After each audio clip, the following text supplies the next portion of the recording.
আমাকে বাংলাদেশে এক স্কুলের মাস্টার আমার কানে এসে বলছে, হুজুর মেয়েগুলোকে চুপ করিয়ে দেন তো। তা বললাম মাথা খারাপ, আমার নিজের বই চুপ থাকে না, ফের লোকের বউকে চুপ করাবো? আমার বউকে যদি চুপ হতে বলি তো 20টা বলে। তো যাকে আমি ভালোবাসি, খাওয়াই, কাপড় দিই, চিকিৎসা ওষুধ দিই, সেই আমার কথা শুনে না, লোকের বউ শুনবে। ওই জন্য আর মেয়েদেরকে চুপ করতে বলি না। হ্যাঁ, আল্লাহ ভালো জানে যে ও যে চিল্লাইছে যে মেয়েটা, ওর স্বামীকে যদি পেতাম তো 2টা জিলাপি খাওয়াইতাম। গরিব মানুষ, বেশি পারবো না, 2টা জিলাপি খাওয়াইতাম। বলে কেন? আমি 10 মিনিটে ওকে সহ্য করতে পারছি না, ও আছে কি করে ওকে নিয়ে? হ্যাঁ, সংসার করছে কি করে ওইরকম মেয়েকে নিয়ে? আল্লাহ আকবার, কি যে আজাবে আছে ওই জানে, কাউকে বলতে পারছে না, চিল্লা চিল্লি মেয়ে। তো উদাহরণগুলো মন দিয়ে শোনেন। এই যে ইটের ভাটা, এবার ইট যে বানাবে, ও সকালে একটা বালতি আর কোদাল নিয়ে মাটির কাছে চলে গেছে। ধ্যান দিয়ে শুনবেন তো মজা লাগবে খুব। তো জোরে মাটিতে একটা কোপ মেরেছে, আর যখনই মাটিতে কোপ মেরেছে তো মাটি ওকে বলছে, আমাকে কোপ মারছিস কেন? এটা উদাহরণ দিচ্ছি, ভাবিয়ার না মাটি কেন কথা বলবে। উদাহরণ দিতে গেলে কিছু বোঝাতে হয়। তো এবার কোপ চলছে, বলছো ভাই মিস্ত্রি তুমি আমাকে কোপাও কেন? মিস্ত্রি উত্তরে বলছে, চুপ করে থাক, সহ্য কর, দাম তোরই বাড়বে। বুঝে গেল? কোপ খেলো, খানিক বালু ছিটিয়ে দিল, তারপরে 2 বালতি পানি ছিটিয়ে দিয়ে লাত মারতে শুরু করেছে। লাত মারলে দাম বাড়ে না কমে? আপনারা উঠেছি যদি আমার চোপায় লাত মেরে দেন, দাম বাড়বে না কমবে? কমবে। কিন্তু যখন লাত মারতে শুরু করেছে, সঙ্গে সঙ্গে মাটি বলছে, বন্ধু তোমার কি গরু চুরি করেছিলাম নাকি? এত লাতটাও কেন? বলছি চুপ কর, তোরই দাম বাড়বে। লাত খেলো, এরপরে রোদে শুকাতে দিল। যখন শুকিয়ে টনটনে হয়ে গেছে, তখন বলছে, বন্ধু পানি দাও সামান্য। বলে চলবে না, নষ্ট হয়ে যাবে। রোজাদারের অবস্থা তাই। এখন তোমাকে আমি বানাচ্ছি, আর এই অবস্থায় তুমি পানি চাইছো, চলবে না। এবার ভাঁটি শুরু হলো। পাশে যখন কয়লা এলো, তখন ওই সুখাইর মিস্ত্রিকে ডেকে বলছে, বন্ধু এমন একটা জাতকে আমার পাশে দিয়েছো, দেখি তো নোংরা, তারপরেও নিজে জ্বলবে আর একজনকেও জ্বালাবে, এত কষ্ট কেন তুমি আমাকে দাও? তখনও বলছে, ধৈর্য ধর, তোরে দাম বাড়বি। যখন চচ্চরে হয়ে পুড়ে গেল, মিস্ত্রি বলছে, যত ভালো পুড়বি তত দাম বাড়বে, আর ছালো ঢবি তা আবার লাত খাবি, রাস্তায় ফেলবে লোক। এবার দেখা গেল 1 নম্বর গ্রেটে লাল ইট হয়ে পুড়ে গেছে। তখন ওই ইটকে 1 নম্বর, 2 নম্বর, 3 নম্বর থাকিয়ে রেখেছে, ভাঙা চোরা এক পাশে রেখেছে, ছালটগুলো আর একদিকে রেখে দিয়েছে। তখন বন্ধুরে, মাদ্রাসাওয়ালা, মসজিদওয়ালা, কলেজওয়ালা, স্কুলওয়ালা, কোম্পানি ইট কিনতে গেছে। ইটটা ধরে বলছে, এটা 1 নম্বর মাল, কত দাম? ইট তখন বলছে, বন্ধু কত কোপ খেয়েছি, কত লাত খেয়েছি, আর কত কষ্ট করে নিজেকে জ্বালিয়েছি, তবেই না আমি মসজিদের দেওয়ালে লেগেছি, মাদ্রাসা, কলেজ, ভার্সিটি, আর আপনার কিনা স্টেশন, এয়ারপোর্টের দেওয়ালে লেগেছি। তাহলে আমার জিন্দেগি জ্বলেছে, তাই ঠিক দামি জায়গায় এসে গেছি। অতএব আল্লাহ বলছে, তোরা রমজান মাসে আমার আইনগুলো মেনে নিয়ে ধৈর্য ধরে নে, জান্নাতের আপার লেভেলে থাকবি। বুঝাতে পারলাম? আপনারা বুঝেছেন, আলহামদুলিল্লাহ। আর একটা উদাহরণ দিই, আর একটা উদাহরণ। যখন লোহা তরল হয়ে গলে, এই লোহা এমনভাবে গলে যায় মনে হবে পানি। তো লোহা যখন তরল হয়ে গলে, তখন ওই লোহাটাকে প্লাস্টিকের বালতি করে নিয়ে গিয়ে ছাঁচে দেয়, তাই না? আরে হ্যাঁ না বলে না? বলছে হ্যাঁ। লোহা গলে গেছে, যে প্লাস্টিকের বালতিতে দিয়েছে। কি সুন্দর মন দিয়ে শুনছে। হাজি লোহা প্লাস্টিকের বালতিতে যাবে, লোহা যখন গলে যায় তখন একটা ছাঁচের মধ্যে দেওয়া হয়। ছাঁচটা টেম্পার কত, ওকে রেলের চাক বানায়, রেলের পাতি বানায়, পাম্প মেশিনের পার্স বানাই, তাহলে ছাঁচটা মজবুত কত। অতএব বন্ধুরে, আমাদেরকে যদি মুত্তাকি হতে হয়, জান্নাতি হতে হয়, তাহলে ছাঁচের মতো ধৈর্য রাখতে হবে। আল্লাহ আমাদের ওপরে পরীক্ষা চালাবেন। মা বোনেরা শুনছেন না তো কি আর বলবো, তবু মেয়েদেরকে একটা ওসিয়ত করছি, হে আমার মা, হে আমার বোন, আপনাদেরকে একটা রোজার উদাহরণ দিচ্ছি। সোনা, সোনা তো সোনাই, সোনার 70 টাকা 10 গ্রামে 70,000 টাকার দাম, সোনার 70,000 টাকার দাম।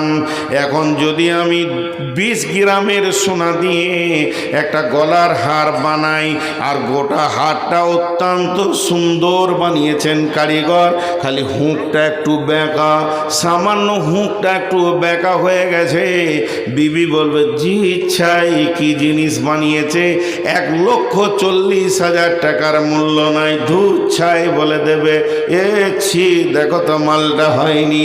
তার মানে হচ্ছে সোনা যতই দামি হোক না কেন, সোনাকে ভাটিতে ঢুকতে হবে, সোনা যতই দামি হোক না কেন অ্যাসিডে পুড়তে হবে, সোনাকে আগুনে জ্বলতে হবে, তারপরে সে ডাইসে যাবে, এরপরে তাকে সোয়াগা দিয়ে ছিলবে, ছিলে তাকে পালিশ চাপাবে, যখন অতি সুন্দর হয়ে যাবে।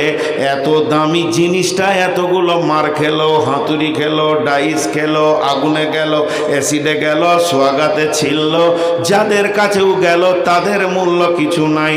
সোয়াগার খুব বেশি তো 30-40 টাকা কেজি, হাতুড়িতে যে মার খেয়েছে ওই লোহার হাতুড়িটা খুব বেশি 80-90 টাকার কেজি, আগুনের মূল্য নেই। কয়লার আর কত দাম, এদের ভিতরে ঢুকে ওই সোনা সুন্দর যখন হয়ে গেল তখন ওর দাম কেমন বাড়লো। মেয়েরা নিজের কাঁচা চামড়াকে ফুটিয়ে ঝুলিয়ে দিল, নাককে ফুটিয়ে ঝুলিয়ে দিল, তাতে তার ব্যথা হলো না, আবার খিলখিল করে হাসছে, কান নড়াচ্ছে, নাক নড়াচ্ছে।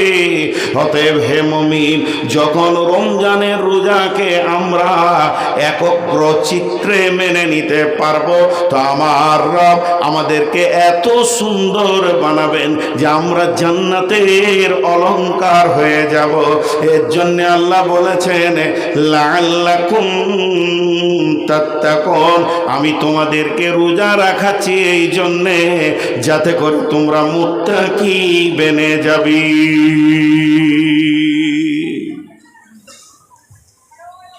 জি, যাতে করে তোমরা মুত্তাকি বেনে যাবে।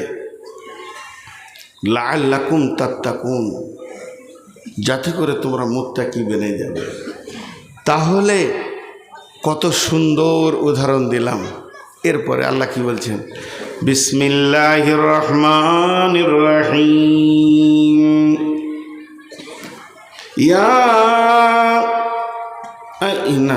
ইন্না আনজালনাহু ফি লাইলাতিল কদর ওয়া মা আদরাকা মা লাইলাতুল কদর লাইলাতুল কদরি খায়রুম মিন আলফি শাহর।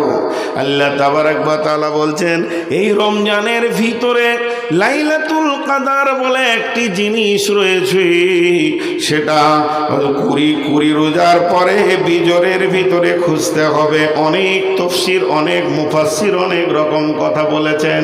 তার মানে এক কথায় বুঝলেন, ওই রাতটা কত দাম। এক রাত যদি কেউ পেয়ে যায় তাহলে তার 1000 মাসের কাজ হবে। এত বড় ইবাদত আল্লাহ তাবারক ওয়া তাআলা রমজানের ভিতরে লুকিয়ে রেখেছেন। আল্লাহ অন্য জায়গায় বলছেন, শাহরু রমজান আল্লাযী উনজিলা ফীহিল কুরআনু হুদাল লিন্নাস। এই মাসটা এমন মাস, এই মাসে কোরআন নাজিল হয়েছে মানুষের জন্যে, হেদায়েতের জন্যে। 21শে রমজান কোরআন নাজিল হয়েছে। এই মাসটা রমজান মাস, এই মাসটা রহমতের মাস, এই মাসটা মাগফিরাতের মাস, এই মাসটা নজুল কোরআনের মাস, এই মাসটা হেদায়েতের মাস, এই মাসটা আপনার জিহাদের মাস। এই ইসলামের প্রথম জিহাদ হয়েছে রমজান মাসে। 17 রমজান বদরের যুদ্ধ হয়েছে। অতএব বন্ধু, এই মাসটার ভিতরে অনেক কিছু লুকানো আছে, শুধু রোজা নয়। এই মাসে কোরআন নাজিল হয়েছে, নজুলে কোরআনের মাস, কোরআনের জন্মদিন রমজান মাসে লুকানো রয়েছে। এটা তেলাওয়াতের মাস, এটা ইবাদতের মাস, এটা মাগফিরাতের মাস, এটা রহমতের মাস, এটা বরকতের মাস, এটা জিহাদের মাস, এটা হেদায়েতের মাস, এটা নূরের মাস, অন্ধকার দুরহিতের মাস। এই মাসটার অনেকগুলি সম্মান লুকানো রয়েছে, আমাদের সামনে তত্তর করে এগিয়ে আসছে। এই জন্যে কবি বলছেন, এ রমজানেরই রোজাদারের দুইটি খুশি, একটি খুশি ইফতারে, অপরটি হয় আল্লাহর দিদার রোজ হাসুরের প্রান্তরে। এই লাইটটা বন্ধ কর, নিতে পারি না রে বাপ, মাথা ধরে যায়। ওপরটে হয় আল্লাহর দিদার রোজ হাসুরের প্রান্তরে।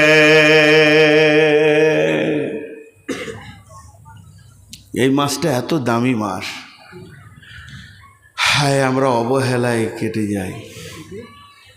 বোকা যারা খ্যাপা। আচ্ছা সবাই একবার বলি, রমজান মাসে রোজা রাখবো ইনশাআল্লাহ। সকলে জোরে বলি, রোজা রাখবো ইনশাআল্লাহ। যারা রাখবেন না হাত তুলেন। অনেকগুলো লোক রোজা রাখবে না। সকালে রোজা রাখবো ইনশাআল্লাহ। আল্লাহ আমাদেরকে রোজা রাখার তৌফিক দান করুন, আল্লাহু আমিন। কিন্তু দুঃখের কথাটা বলতে আর মন দিয়েছে না জি, দুঃখের কথাটা বলতে আর মন দিয়েছে না। আল্লাহ তাবারাক ওয়া তাআলা বলছেন যে রোজা মাসটা রহমত বরকত সব ভরা রয়েছে, কিন্তু আমরা রোজা মাসকে এত গুরুত্ব দিই না। এবার নবীজি কি বলছেন দেখি, বিসমিল্লাহির রহমানির রহিম। ক্বালা রাসূলুল্লাহ সাল্লাল্লাহু আলাইহি ওয়াসাল্লাম, মান সামা রমাযানা ঈমানাও ওয়া ইহতিসাবা গুফিরা লাহু মা তাকাদ্দামা মিন জামবি ওয়া মান ক্বামা কিয়ামাল লাইলি ঈমানাও ওয়া ইহতিসাবা গুফিরা লাহু মা তাকাদ্দামা মিন জামবি ওয়া মান ক্বামা কিয়ামাল লাইলাতুল কদরি গুফিরা লাহু মা তাকাদ্দামা মিন জামবি।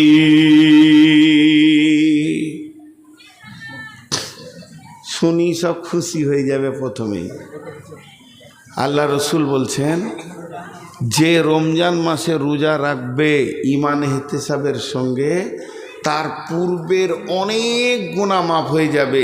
আর কেউ বলেছে সব গুনাহ মাফ। খুশি লাগলো না? কি আর বুঝাবো বলেন তো? এতগুলি লোক খুশি হতে পারলেন না। খুশি হলে আলহামদুলিল্লাহ বলতে হয়, আশ্চর্য লাগলে সুবহানাল্লাহ বলতে হয়। আমি আর একবার বলছি, আল্লাহ নবী বলছেন, মান সামা রমাযানা ঈমানাও ওয়া ইহতিসাবা, যে লোকটা ঈমান ইহতিসাবের সঙ্গে রোজা রাখবে, গুফিরা লাহু মা তাকাদ্দামা মিন জামবি, তার পূর্বের যত গুনাহ আছে মাফ হয়ে যাবে।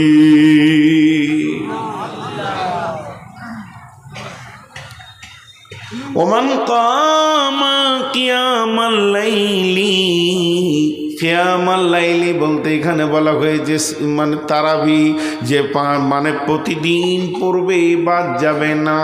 আল্লাহ তাবারাক ওয়া তাআলা বলছেন, নবীজি বলছেন, গুফিরা লাহু মা তাকাদ্দামা মিন জামবি, তার জীবনের পূর্বের অনেক গুনাহ মাফ হয়ে যাবে। জি, কত বড় খুশির কথা। ওমান কামা কিয়ামাল লাইলাতুল কদরি, এই মাসে লাইলাতুল কদর লুকানো আছে। যদি কেউ লাইলাতুল কদর জেগে দেয়, গুফিরা লাহু মা তাকাদ্দামা মিন জামবি, তার জীবনের পূর্বে অনেক গুনাহ মাফ হয়ে যাবে।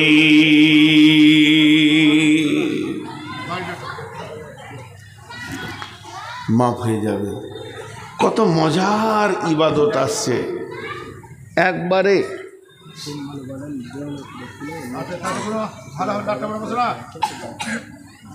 দেওনাপুর, কোন দেওনাপুর? কার ক্যাম্পারার মোস্তাক নাম বলেন, মোস্তাককে ডাকছে, তিনার বাবা অসুস্থ আছে। দেওনাপুরের মুস্তাকে আছে। মুস্তাক ভাই, আপনার আব্বা অসুস্থ, আপনার আব্বা ডাকছে। অবশ্যই আব্বা মায়ের ডাকে সব ছেড়ে চলে যেতে হবে। আপনি যান, আপনার আব্বা অসুস্থ, মুস্তাককে আছেন পারদেওয়ানাপুরের মুস্তাক ক্যাম্পারার, চলে যান। যেহেতু আপনার আব্বা অসুস্থ, আপনাকে ডাকছেন। জি, এগুলো এলান করতে হবে সব বাদ দিয়ে। তাহলে জীবনের গুনাহ মাফ। কত সুন্দর ইবাদত আল্লাহ দিয়েছেন, আপনার আমার জীবনের গুনাহ মাফ করার কত রাস্তা দিয়েছেন। কিন্তু আমি একটা প্রশ্ন করব, যদি আমার সঙ্গে আপনারা প্রশ্নতে একমত হন তাহলে বলবেন ঠিক আছে, আর যদি দ্বিমত হন তা বলবেন আমার প্রশ্নটা ভুল আছে। আমার প্রশ্নটাকে বোঝার চেষ্টা করেন। প্রশ্ন বুঝলে, ওদিকে আবার দাঁড়িয়ে আছে নাকি? আল্লাহ আকবার, ওরা আমাকে আজকে মার্ডার করবি, আমাকে মার্ডার করবে ওরা গো। আহা, কীভাবে দাঁড়িয়েছে, বুকে হাত দে, খালি তুই শালা নেমে দেখ, তোকে দেখছি। কি দোষ করেছি রে ভাই তোদের, হ্যাঁ? এমন করে দাঁড়িয়ে আছে, না খালি তুই নেমে দেখ, কত চোপা চালাইছিস, তোকেই দেখছি একবার। তো আমার প্রশ্নটা আগে বুঝেন। আমার প্রশ্ন হচ্ছে, ঈদের নামাজ পড়ে নিব, তারপর থেকে শুরু করব, চুরি করব, ব্যভিচার করব, জেনা করব, বেপরদা থাকব, জুয়া খেলবো, সুদ খাবো, মার্ডার করব, খুন খারাপি করব, লুটেরা করব, লুচ্চাগিরি করব, নামাজ পড়ব না, জাকাত দেব না, হজ করব না, কালেমা পড়ব না, যত গুনাহ আছে করব, লুটে পুটে টাকা পয়সা করব। আর যেদিন পশ্চিম দিকে রমজানের চাঁদ উঠে যাবে, চাঁদটা দেখে নিই, নদীতে ঝাঁপ মেরে দিব, গোসল করে নিব, সাবান মেখে নিয়ে এশার নামাজে তারাবি পড়ার জন্যে চলে আসবো। মুসল্লির মতো টুপি লাগিয়ে সুন্দর করে 1 মাস রোজা রেখে নিব, সব গুনাহ মাফ হয়ে যাবি।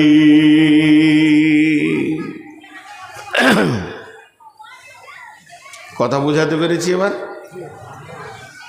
সারা বছর পাইকিরি হারে পাপ করব, ডজন ডজন পাপ, আর রোজা রেখে নিব, গুনাহ মাফ।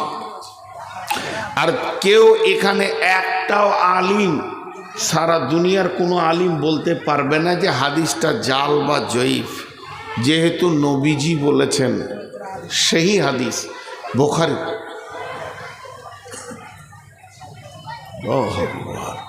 কোথায় জলসা করতে এসছি বাপ? জি, সারা এলাকার লোক, জি, গোনায় আমার জর্জরিত হয়ে গেল। আর রমজানে এত সুন্দর করে রোজা রাখবো, একবারে রসুল যেমন করে রেখেছিল, একটা পাপ করব না। তাহলে জীবনের গুনাহ, কথা বলে না, জীবনের গুনাহ। তা না এত নামাজ পড়া কি দরকার আছে? কিন্তু আল্লাহ তাবারাক ওয়া তাআলা রসুল দুটো শর্ত করেছেন। শর্ত দুটো খুব ভালো করে শুনেন। শর্ত শর্ত শর্ত বুঝেন তো? শর্ত বুঝেন কি না? হ্যাঁ, আপনি আমাকে কি শর্ত করলেন? আপনি আমাকে শর্ত করছেন আগামী পরশু যদি আপনি শোভাপুরে এসে জোহরের নামাজ পড়েন তো আপনার মাদ্রাসাকে 1 লাখ টাকা দিব। এখানে এসে কালকে কালকে জুমার নামাজ পড়াতে হবে আপনাকে, আর জুমা না পড়ালে টাকা পাবেন না। তো আমি চলে এসেছি শনিবার দিন, শুক্রবার বাদ দিয়ে, টাকাটা দেন। তো তখন বলছি যে আপনার শর্ত ছিল, এখানে লেখা আছে দেখেন, যে আমি জুমার নামাজ শোভাপুর জামে মসজিদে পড়াবো, আর আমার ওয়াদা ছিল টাকা দিব। তখন আমি ওকে হালকা করে বলছি, আমি নাইলে আসিনি, তা আমার ওয়াদা নাইলে ভুল হয়ে গেছে, তো তুমি কেন ভুল করবে? এটা ঠিক হচ্ছে কি? এটার নাম শর্ত লয়। শর্ত হচ্ছে জুমা পড়ানোর সাথে টাকাটা জয়েন্ট হয়ে আছে। আমি যখনই জুমা পড়িনি অটোমেটিক আপনার ওয়াদাটা বাতিল হয়ে গেছে। আপনি খুশি হয়ে দিলে দিতে পারেন, না দিলে আর আপনার গুনাহ হবে না। এটা বলে শর্ত। তো আল্লাহ রসুল দুটো শর্ত করেছেন, দুটো শর্ত। ওই রোজাতে গুনাহ মাপ হবে তার জন্য দুটো শর্ত করেছেন। দেখেন আমি শর্তগুলো দুবার করে বলবো। বিসমিল্লাহির রহমানির রহিম। মান সামা রমজান ঈমানাও ঈমানাও ঈমানাও ওয়াহতিসাবা ওয়াহতিসাবা ওয়াহতিসাবা গুফিরা লাহু মা তাকাদ্দামা মিন জামবি।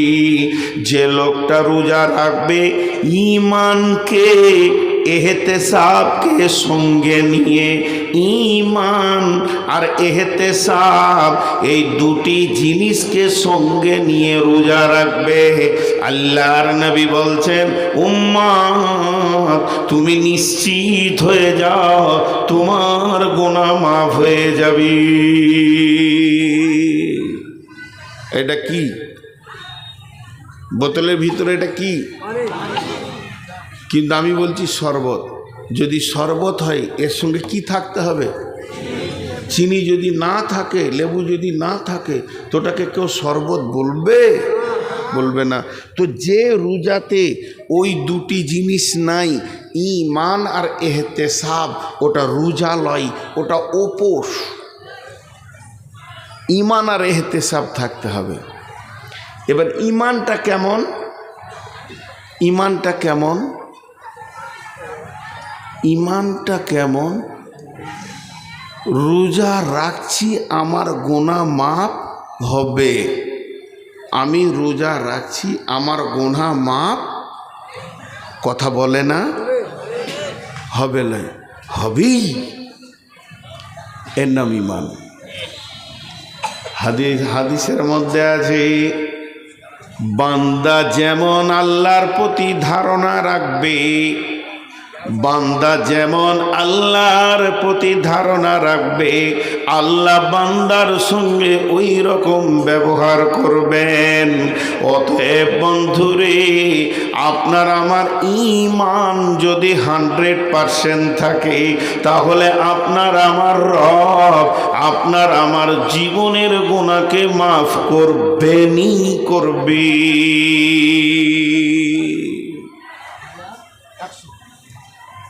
রোজা রাখছে তো মনে মনে ভাবছে মাফ হতেও পারে, নাও পারে, হবে? এরকম মনে মনে চলবে? আপনারা ধ্যান দেন আমার কথাগুলোতে, চলবে না। একটা উদাহরণ দিই। হাত তুলে দোয়া বিদআত। বড় বড় আলেমরা বলছে ভাই আমি ফতোয়া দিচ্ছি না, ফতোয়া দেওয়ার মতো আমার ইলম নাই, উদাহরণ দিচ্ছি। মনে করেন বলে বলছি যে রমজান মাসে আপনাদের ইমাম সাহেব তারাবি শেষ হয়ে গেল আজকে, তো বলছি চলেন একবার দোয়া করি সবাই, আল্লাহর কাছে কাঁদি।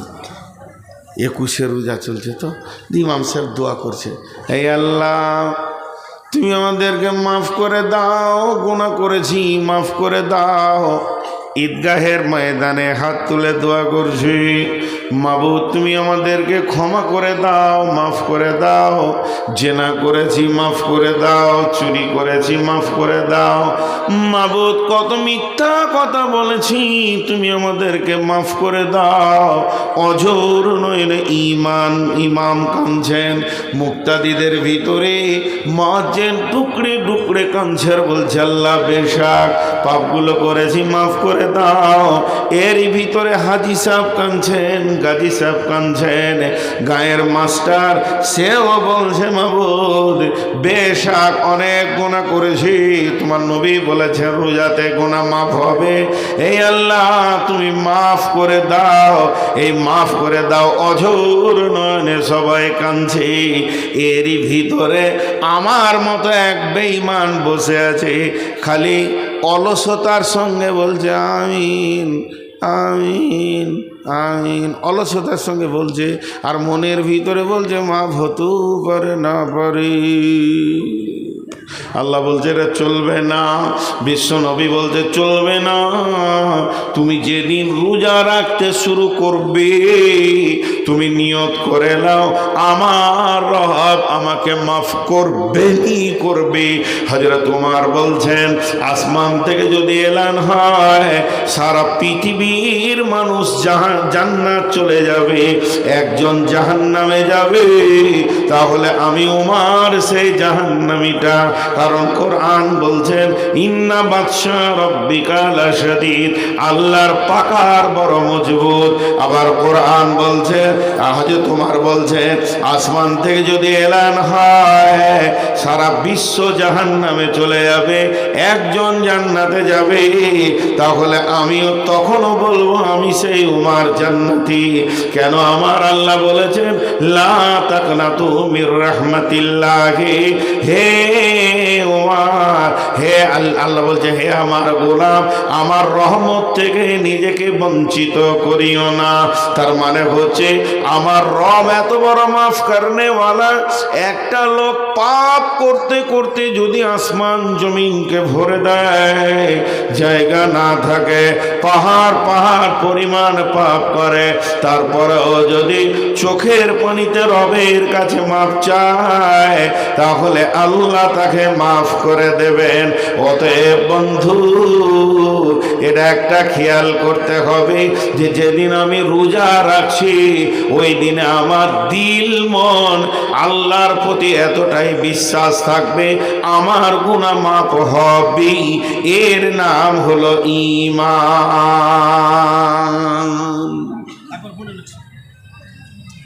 এর নাম ঈমান, ঈমানের নাম। একটা উদাহরণ দিই, খুব শুনে ভালো লাগবে। আমার বাড়ি বর্ধমান, যদিও বর্ধমান বাড়ি তো আমি বীরভূম সীমান্তে বাস করি, বোলপুরের পাশে। আমার গ্রামটা পরেই 3 কিলোমিটার 4 কিলোমিটার বর্ধমান আছে, তারপরে বীরভূম শুরু। তো রমজান মাস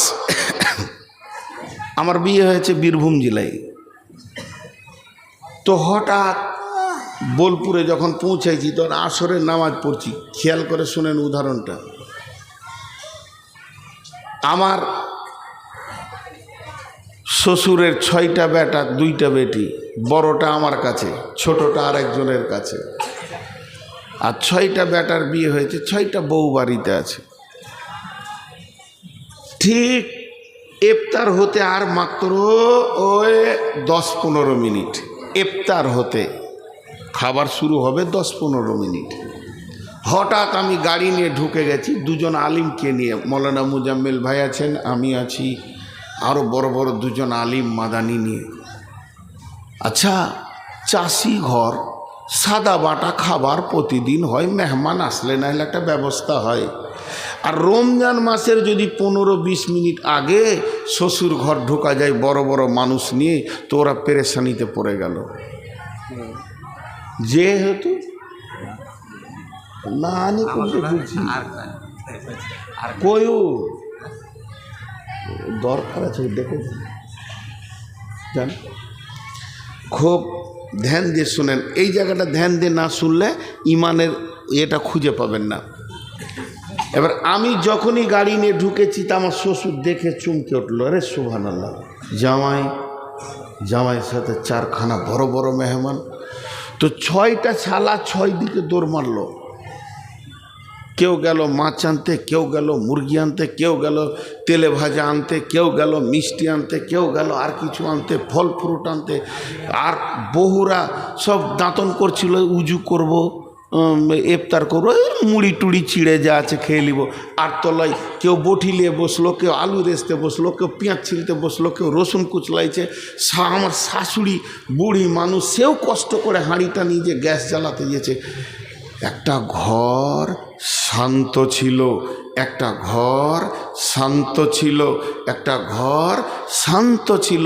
জামাই আসার কারণে উতাল পাতাল লেগে গেল। আর আমাকে বটুখানায় বসতে দিয়েছে।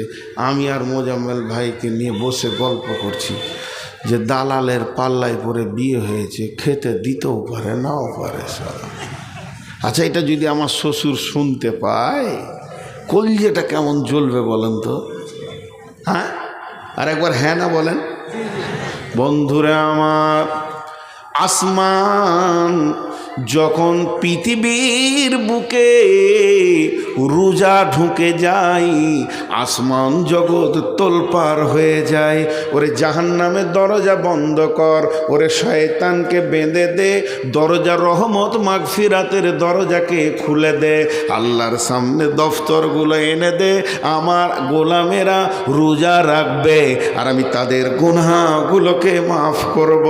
গোটা আসমান জগৎ, ফেরেশতা জগৎ তোলপাড় লেগে গেল, রই রই রই রই কাণ্ড লেগে গেল। কেননা রোজা এসেছে, রোজা এসেছে, রব তার গোলামদেরকে মাফ করবে রে। জাহান্নামের দরজায় তালা মেরে দিয়েছে, জান্নাতের দরজা খুলে দিয়েছে। তার রোজাদার বান্দারা সামনে ইফতারকে নিয়ে বসে থাকবে। এখনো 3 মিনিট আছে, মুখে পানি দেবে না। এই দৃশ্যটা আমার রব দেখবে আর তার গুনাহকে মাফ করবে। এই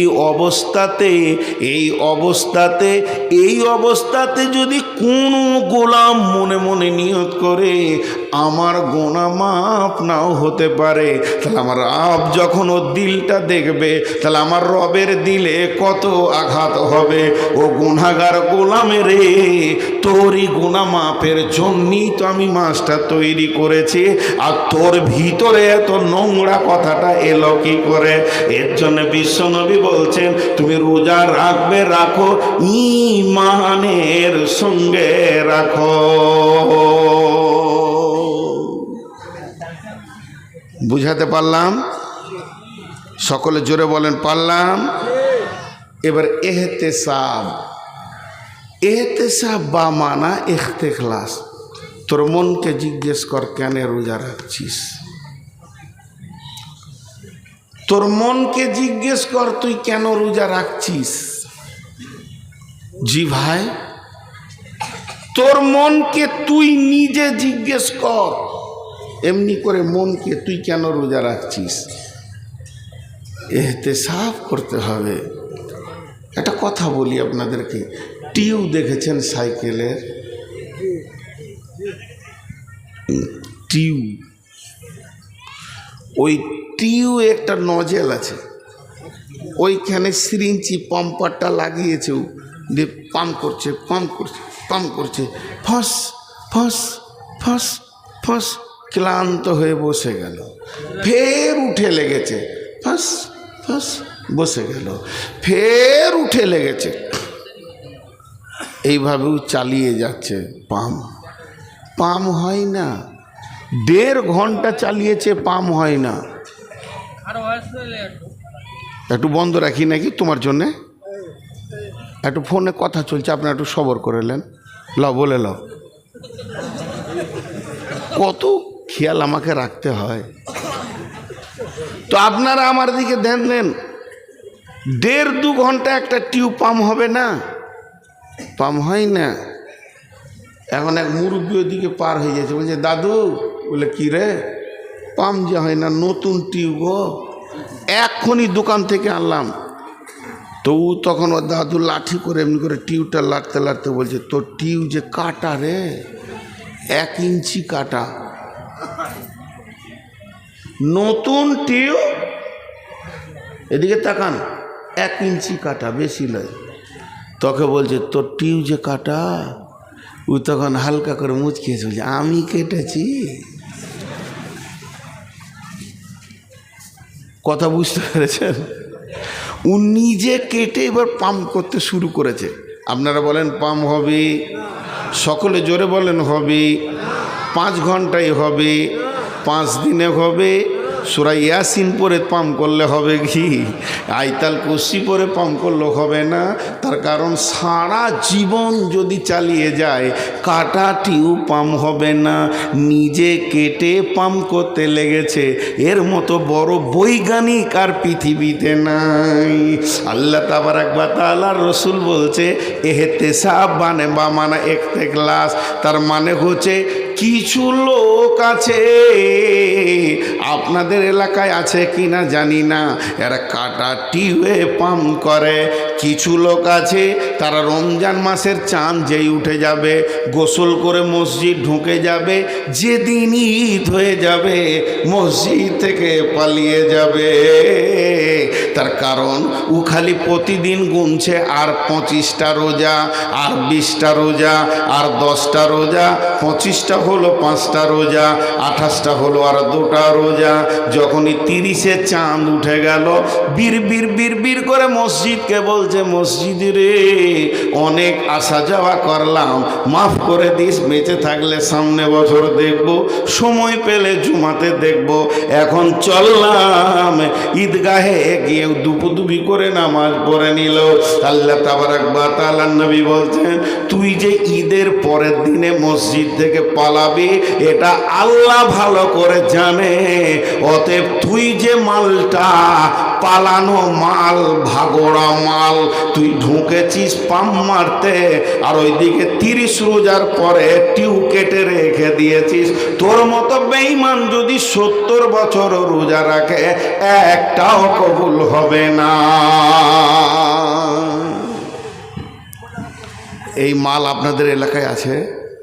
নাই, আলহামদুলিল্লাহ অনেক আছে। ঠিক রোজা হয়ে গেলে ঈদ পরই কেটে পড়ে, ওকে অত জাল লাগছে, এই ল্যাব দিব, হ্যাঁ এত জাল লাগছে তোমাকে, বুড়া মানুষের মতো চট গায়ে দিয়ে দিয়েছে খেপা। হ্যাঁ কত তো কাটা টিউবে পাম্প হবে না। আমি দৌড়ছি, হঠাৎ মোটরসাইকেল নিয়ে শ্বশুর বাড়ি, উদাহরণগুলো মন দিয়ে শুনবেন, গিয়ে আমার বড় শালাকে বলছি, আসসালামু আলাইকুম ভাই, ভালো আছেন? কী ব্যাপার হঠাৎ এরকম করে, কোনো কাপড় চুপড় যে ভালো পরিষ্কার পরিচ্ছন্ন, আর বলি না মাথা খারাপ, বলি আমি তাড়াতাড়ি এসেছি, কি হলো বলেন? বলে আমার বাড়ির পাশেই রোড সাইডে 10 কাঠা জায়গা, 4 লাখ টাকা করে কাঠা চলছে এলাকায়। ও বেচারা চাপে পড়ে 3 লাখে দিয়ে দিচ্ছে আমাকে। তাহলে 10 কাঠা জায়গা 30 লাখ টাকা লাগবে ভাই। আমার 25 লাখ জোগাড় হয়ে গেছে, 5 লাখ দিতেই হবে। আর রাতের মধ্যে যদি 30 লাখ না দিই, আর একটা পার্টি 35 লাখ ধরে দাঁড়িয়ে আছে, ওকে দিয়ে দেবে, জায়গাটা হাতছাড়া হয়ে যাবে। ভাই ওই জায়গাটা আপনার বোনের নামে আর আমার নামে করব, আপনি আমাকে 5 লাখ টাকা ধার দেন। আজকে হলো বুধবার, কাল বৃহস্পতিবার জায়গাটাকে লেখালেখি নিয়ে ব্যস্ত থাকব।